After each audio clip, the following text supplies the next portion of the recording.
Ashes of Alar is one of the most sought out mounts in World of Warcraft. It's extremely unique with its vibrant colors and the trail of particle effects it leaves behind. If it wasn't obvious already, the story will take place in classic Burning Crusade. An incident occurred that made ripples throughout the whole mega server that is Benediction. What started out as just two men scamming a GDKP run turned into a week affair of toxicity, racism, and complete destruction of reputations forever. Some rightfully so, and some not. What some have defended as a simple misunderstanding, What are you talking about? to most people realizing that the actions made were done so for nefarious reasons. I'm a monster! With a slight twist at the end, I promise. And because of the nature of these kind of things, I will be censoring a lot of the language used. GDKPs might be one of WoW's most highly contested topics. So much outrage that it's been banned from Season of Discovery. We've got to learn a little bit about them to understand the context of this event. Much like regular pugs today, an item is placed up in raid warning and you roll. GDKPs, same thing, except instead of rolling, you bid on an item with gold. This goes for every item, and all the gold goes into a big pot that is then taxed by the host for operating fees, aka doing all the work, like putting things together and making it run smoothly, and then the remaining gold is distributed to the rest of the raid members. I always chuckle when it comes to GDKPs and Reddit because in one of the threads about banning them, a poster says, "Yeah, I want them banned." And the same guy in another post says, "I don't know how they work, I just know they're bad," which is peak Reddit. But that's how GDKPs work. Items cost gold, simple premise. I'm making sure this is understood because it will be relevant. Foreshadowing is a prison rules, or otherwise known as Buster, Hey, Busty. Oh, hey, brother. is doing a Tempest Keep GDKP. That is KT only. Ashes of Alar is hard resed, or minimum bid is 50,000 gold plus. What this usually means is that Ashes of Alar will sit at the price of 50,000, and if no one bids higher than that, then it goes to the host for 50,000. Foreshadowing is these late game Tempest Keep runs were mainly for the mount or the rare few good pieces off of KT. These things were the moneymakers. There's money in the banana stand. People usually went for the chance of a high payout if the mount dropped. This was also a trade chat GDKP, which if you're an experienced GDKPer, you'd know that trade chat GDKPs are super sketchy and are usually only used as Last resort! GDKPs require large amounts of gold being handled, and people prefer the more structured and safer option of using the server's GDKP Discord instead. The run gets filled, and it's being led by Buster Hey, Romano. and his cousin, Rank 1. It goes as smooth as a trade chat GDKP usually goes. They are there to kill one boss and manage to lose a member before even getting to that one boss. That spot gets filled by Pinnacle, who has a budget of over 50,000 gold. Foreshadowing, they eventually kill KT and the mount drops. Everything is handled like a normal GDKP. The items are posted and bid on, except for the mount. It's a big item, so maybe it's a save the best for last situation, which it was, but something happens.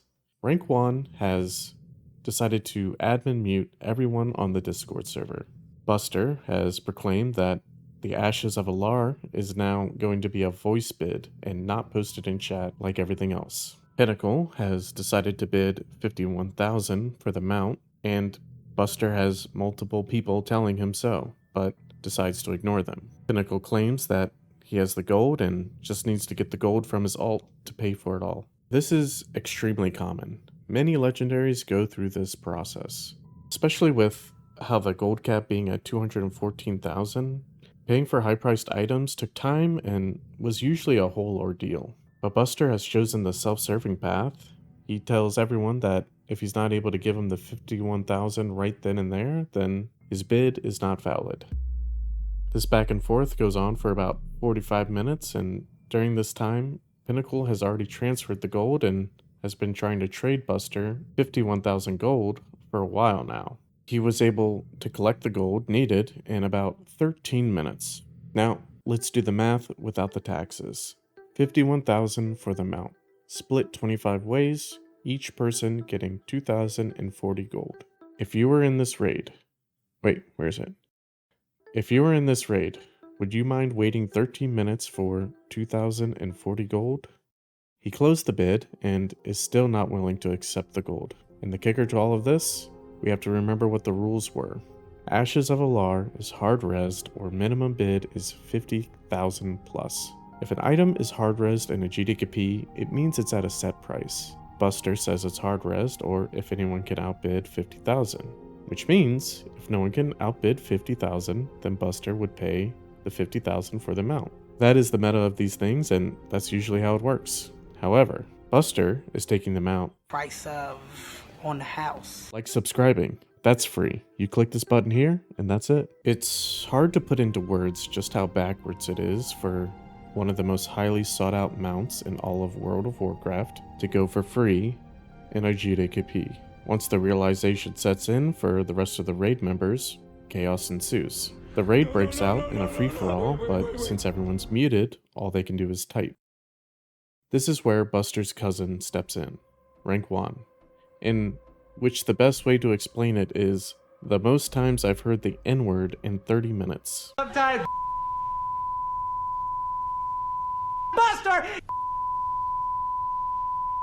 The video has since been deleted and the channel terminated, but I had the privilege to watch it before it was deleted off the internet. And the thing that stood out the biggest for me was this line. Do you understand what this is, bro? This is just... ish. These just want free gold from you since you're getting your mount. While his cousin was going on his racist rant, Buster tried to get a few words in and also finish the raid. He only ended up paying some of the people. You see, if you were one of the raid members who made a big fuss during the reveal of the situation, he instead just kicked you and you got 0 gold for your time. Speaking of being kicked, Buster was in a guild and was removed from that guild before he could even leave Tempest Keep. Because you see, there were guild members in the raid, as well as the GM who told him multiple times to just do the right thing. But those words fell on deaf ears. News traveled instantly to the server Discord where a lot of the details were hashed out. Rank 1 has also hashed out the details on his Discord server, the one they used for the GDKP. It reads as the following. Detective Rank 1 has cracked the case. Recent updates on the Ashes of Alar drama. Replicate has been confirmed caught in the act of trying to pressure the lead into a forced bid. Confirmed the 51,000 gold produced from his friends was not even his gold, but a loan for a bluff. What the hell are you talking about? Again, taking loans from friends or guild members is extremely common practice. This is not nefarious or anything. I've taken loans and I've given loans, but these guys took getting bid up as a personal insult in a GDKP. Yes, very sad. As the self-proclaimed big dogs, there won't be any funny business around them. And he's offered 75,000 gold for a link to Replicate's stream to harass him, dox him, and report every account he can. Here's how Rank 1 handled being removed from a GDKP after this incident.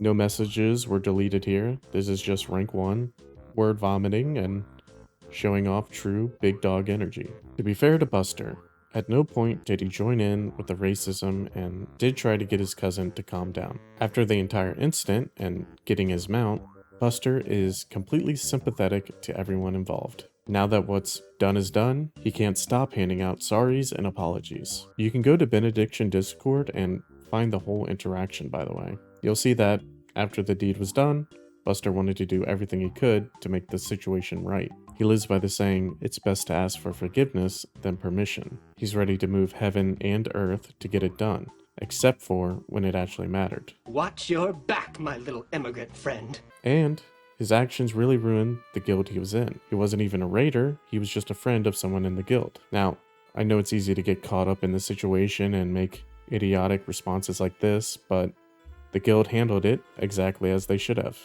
But there is a light at the end of the tunnel, if you can call it that. An unknown Discord member proceeded to send a sketchy link to both Buster and Rank 1, and they both clicked it. This link allowed the Discord user to access private information, and he was then able to dox both of them. With this information, he pressured Buster to do the one thing he could actually do: pay people what they were owed in the GDKP. The Discord user made him stream the process so that he could verify it was done with, while Buster also recorded himself doing so.